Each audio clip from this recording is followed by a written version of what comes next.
الحمد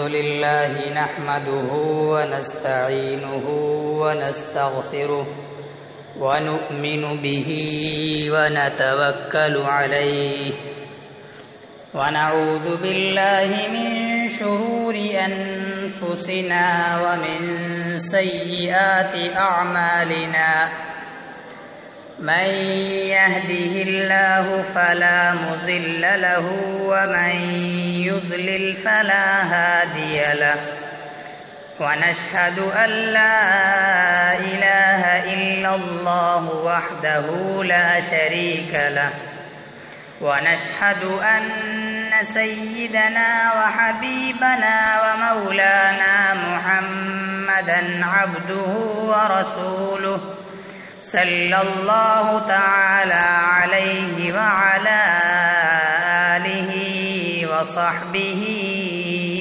أجمعين أما بعد فأعوذ بالله من الشيطان الرجيم بسم الله الرحمن الرحيم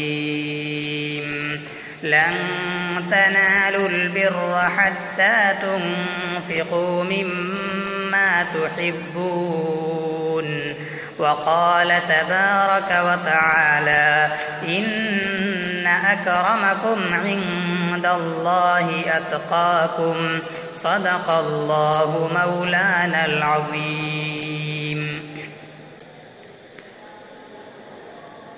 سب سے پہلے جو حضرات باہر بیٹھے ہوئے ہیں صحن میں وہ اندر تشریف لے آئیں. پہلے اس صف کو پوری کر لیں تاکہ پیچھے سے آنے والوں کو دقت اور تکلیف کا سامنا نہ کرنا پڑے. آ جائیں، آگے آ جائیں. میرے محترم بزرگوں اور دوستوں، میرے غیور نوجوان مسلمانوں اور عزیز ساتھیوں،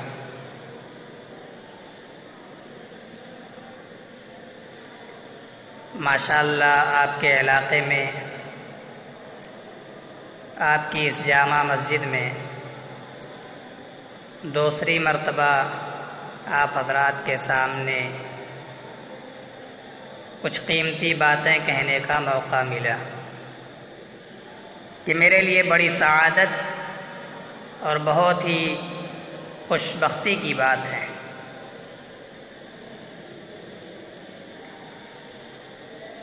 چنانچہ میں نے آپ حضرات کے سامنے قرآن کریم کی ایک مختصر سی آیت کریمہ تلاوت کی اور ایک دوسری آیت کا چھوٹا سا ٹکڑا تلاوت کیا.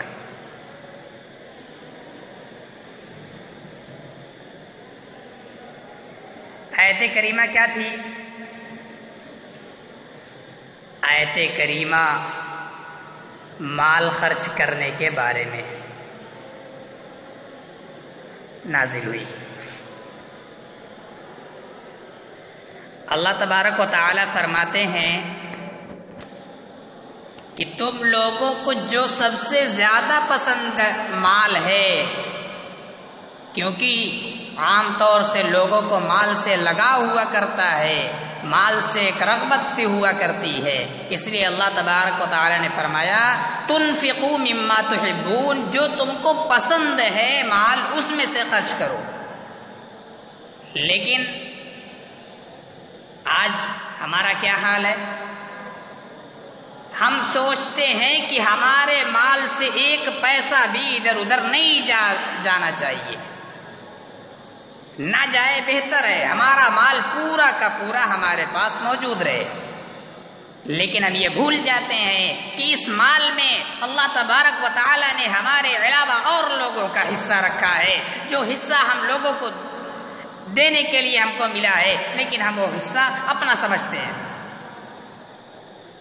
اور اپنا سمجھنے کی وجہ سے انسان کا بہت بڑا نقصان ہو جاتا ہے. ارے بہت زیادہ آپ سے اللہ تبارک و تعالی مطالبہ نہیں کر رہے ہیں، بس جو ان کا حق ہے، غریبوں کا، مسکینوں کا، مسافروں کا، رشتہ داروں کا، ان کا حق ان کو دیا جائے. آج ہم مال کی زکوٰۃ نہیں دیتے، لیکن اللہ تبارک و تعالیٰ کہتے ہیں کہ اگر تم مال نہیں دو گے تو ہم تمہارا مال دوسرے طریقے سے خرچ کروائیں گے۔ چنانچہ GST لاگو ہو گئی۔ کیوں؟ تم 2.5% نہیں دے سکتے، آج 51% دے رہے ہیں، 49% آپ کا بچ رہا ہے۔ اگر 2.5% دیتے تو آج یہ 51% دینے کی نوبت نہ آتی۔ اس لیے اللہ تبارک و تعالی نے جو ہمیں مال دیا ہے، ہمیں اس مال سے خرچ کرنا چاہیے اور ادھر ادھر نہیں خرچ کرنا چاہیے، بلکہ اس کے صحیح اور درست مصرف میں اس کو خرچ کرنا چاہیے۔ اس کے حقدار کون سے لوگ ہیں یہ ہمیں معلوم ہونا چاہیے۔ معلوم نہ ہو تو علماء کرام سے پوچھنا چاہیے اور پوچھ کر خرچ کرنا چاہیے کہ اس مال کے مستحق کون ہے۔ آج لوگوں کے اندر ریاکاری بھری ہوئی ہے، دکھلاوا بھرا ہوا ہے، جس کی وجہ سے انسان ذلت اور پستی میں دھستا چلا جا رہا ہے۔ دکھلاوا نہیں ہونا چاہیے۔ 1 پیسہ دو، اللہ کے لیے دو تو اس کا کچھ فائدہ ہوگا۔ سنے مدرسہ بیت العلوم سے آ گئے ہیں، اٹھا کر 10,000 دے دیجئے مولوی صاحب کو۔ دکھلاوا نہیں ہونا چاہیے۔ مولوی صاحب آئے ہیں تو ان کو اللہ کی رضا کے لیے 10 لاکھ نہیں 10 روپیہ دے دیجئے اللہ کے لیے، تو 10 لاکھ سے بھی زیادہ بہتر ہے۔ اور آپ کے مال کے سب سے پہلے مستحق آپ کے رشتہ دار ہیں، آپ کے پڑوسی ہیں، آپ کے گاؤں کے لوگ ہیں، جو اس طرح سے آپ کا طبقہ بٹا ہوا ہے، جیسے لوگ ہو، جیسے غریب ہو، اسی طرح سے ان کا حصہ بنتا ہے۔ ان کو دینے کے بعد آپ مدرسہ بیت العلوم میں دیجیے۔ ہم آپ سے مطالبہ کرنے کے لیے نہیں آئے کہ آپ مدرسہ بیت العلوم پہ دیجیے، نہیں، پہلے اپنے قریبی رشتہ داروں کا خیال کرو۔ پتہ چلا آپ مدرسہ بیت العلوم میں دکھلاوے کے لیے 10 لاکھ روپے دے رہے ہو، اور آپ کی خالہ بیمار ہے، آپ کی پھوپھی بیمار ہے، آپ کی خالہ کا بیٹا ہسپتال میں بھرتی ہے، اور آپ ان کو دینے کے لیے تیار نہیں ہے، اور مدرسہ بیت العلوم کے لوگ آ گئے تو آپ 10 لاکھ روپے ریاکاری میں اٹھا کر دے رہے ہو۔ نہیں، اپنی خالہ کا، اپنی پھوپھی کا، اپنی بہن کا، اپنے بھائی کا خیال رکھو، ان کو پہلے دو، ان کی ضروریات کو پورا کرو، اس کے بعد مدرسہ بیت العلوم میں دو۔ لیکن آج ہمارا حال بہت برا ہو چکا ہے۔ اور دوسری چیز کیا ہے جو میں نے دوسری آیت کریمہ تلاوت کی تھی، ان اکرمکم عند اللہ اتقاکم۔ آج اس مال کے ذریعے لوگوں پر حکومت کرنا چاہتے ہیں، غریبوں پر اپنے آپ کو بڑا جتلاتے ہیں، اپنے آپ کو بہت ہی اونچا مقام والا سمجھتے ہیں، لیکن ایسا نہیں ہے۔ اللہ تبارک و تعالیٰ قرآن کریم کے اندر فرماتے ہیں ان اکرمکم عند اللہ اتقاکم، کہ بے شک اللہ تعالیٰ کے نزدیک سب سے زیادہ مکرم، سب سے زیادہ باعزت وہ شخص ہے جو متقی ہو، جو پرہیزگار ہو۔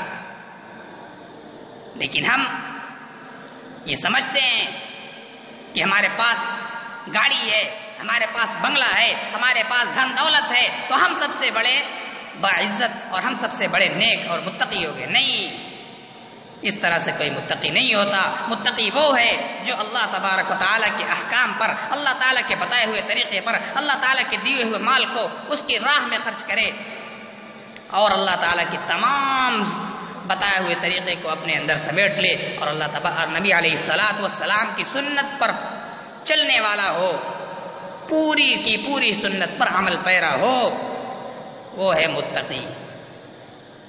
مال ہونے سے کوئی بڑا نہیں ہو جاتا۔ کسی کو 2 روپے دے دو گے تمہارے مال سے بہت زیادہ خرچ نہیں ہو جائے گا، غریب نہیں ہو جاؤ گے۔ اگر آپ بہت بڑے مالدار ہیں تو آپ بہت بڑے درم خواہ نہیں ہو سکتے۔ اگر ایک موچی متقی ہے، پرہیزگار ہے، تو آپ سے بڑا مقام اس کا ہے اللہ تبارک و تعالیٰ کے نزدیک۔ اس لیے کسی کو حقیر مت سمجھو، کسی کو حقیر مت سمجھو، کسی کے پھٹے پرانے کپڑے پر اپنے آپ کو فخر مت دکھلاؤ، فخر مت جتلاؤ۔ نہیں، اگر وہ متقی ہے، پرہیزگار ہے، تو تم سے زیادہ اس کا مقام بڑا ہوا ہے اللہ تبارک و تعالیٰ کے نزدیک۔ آج پیسے نے لوگوں کو بہت ہی انتہائی گھٹیا مقام پر لا کر کھڑا کر دیا ہے۔ مال سے محبت نہیں ہونی چاہیے، مال جہاں بھی خرچ کرنا ہو فوراً نکال کر خرچ کر دو۔ یہ اللہ تبارک و تعالی مال دے کر بندوں کو آزمایا کرتے ہیں، بندے کو آزمایا کرتے ہیں۔ اس لیے میرے محترم بزرگوں اور دوستوں، مال کو صحیح مصرف میں خرچ کرو، اپنے رشتہ دار، اپنے پڑوسی، اپنے گاؤں کے غریبوں کا خاص خیال رکھو۔ میں یہ قسم کھا کر کہتا ہوں کہ اگر ہر شخص، ہر مالدار اپنے گاؤں کے لوگوں کا خیال کرنا شروع کر دے، اپنے گھر کے غریبوں کا اپنے رشتہ داروں کا خیال کرنا شروع کر دے، تو میں قسم کھا کے کہتا ہوں کہ گاؤں میں کوئی غریب اور کوئی پریشان حال نہیں ہوگا۔ امام اعظم ابو حنیفہ رحمۃ اللہ علیہ بہت بڑے امام تھے اور ساتھ ہی ساتھ بہت بڑے تاجر بھی تھے۔ امام صاحب کا کپڑے کا کاروبار چلتا تھا۔ امام صاحب کے دولت سے، امام صاحب کے پیسے سے بہت سے غریبوں کا خرچ چلا کرتا تھا۔ چنانچہ آپ اپنی زندگی میں غریبوں کا، ناداروں کا، پڑوسیوں کا بہت خیال کرتے تھے۔ جو عورتیں بیوہ ہوا کرتی تھی، امام صاحب ان کے گھروں کا سامان لا دیا کرتے تھے، ان کی ضروریات کو پورا کر دیا کرتے تھے، اور اگر پیسے کی ضرورت ہوتی تو امام صاحب اپنے پاس سے پیسے دیا کرتے تھے۔ چنانچہ آپ کے وفات کے انتقال کے بعد پتہ چلا کہ آپ کے خرچ سے تقریباً 100 گھر چل رہے تھے۔ 100 گھر چلانا معمولی بات نہیں ہے، ایک گھر چلانے میں لوگوں کی حالت خراب ہو جایا کرتی ہے، لیکن امام صاحب کے خرچے سے اتنے زیادہ لوگ فیضیاب ہو رہے تھے، آپ کے پیسے سے آپ کے لوگوں کی زندگی گزرا کرتی تھی۔ اس لیے میرے دوستو بزرگوں، یہ مال اللہ نے دیا ہے تو اس کو صحیح مصرف میں خرچ کرو، اس کا صحیح استعمال کرو، غلط استعمال مت کرو۔ بیجا استعمال کرو گے کبھی کامیاب نہیں ہو سکتے، اور دنیا میں تو ذلت رسوائی ہوگی، آخرت میں بھی اس کا بہت بڑا نقصان ہوگا۔ اللہ تبارک و تعالیٰ پوچھیں گے کہ مال دیا تھا کیا کیا، کہاں خرچ کیا، کہاں سے لایا؟ اس وقت جواب دینے میں حالت خراب ہو جائے گی۔ اس لیے جہاں تک ہو سکے اپنے مال کو اپنے لوگوں پر اور جو اس کے مستحق ہوں اس پر زیادہ سے زیادہ خرچ کرنا چاہیے۔ انہی باتوں پر آج میں آپ حضرات کے سامنے کشائی کرنا چاہتا تھا۔ اللہ تعالی ہمیں بھی اس کہی ہوئی بات پر عمل کرنے کی توفیق عطا فرمائے، اور آپ سبھی حضرات کو بھی اللہ تعالیٰ کہنے سننے سے زیادہ عمل کی توفیق عطا فرمائے۔ وما علینا الا البلاغ المبین۔ جو حضرات سنت نہیں پڑھیں سنت سے فارغ ہو جائیں۔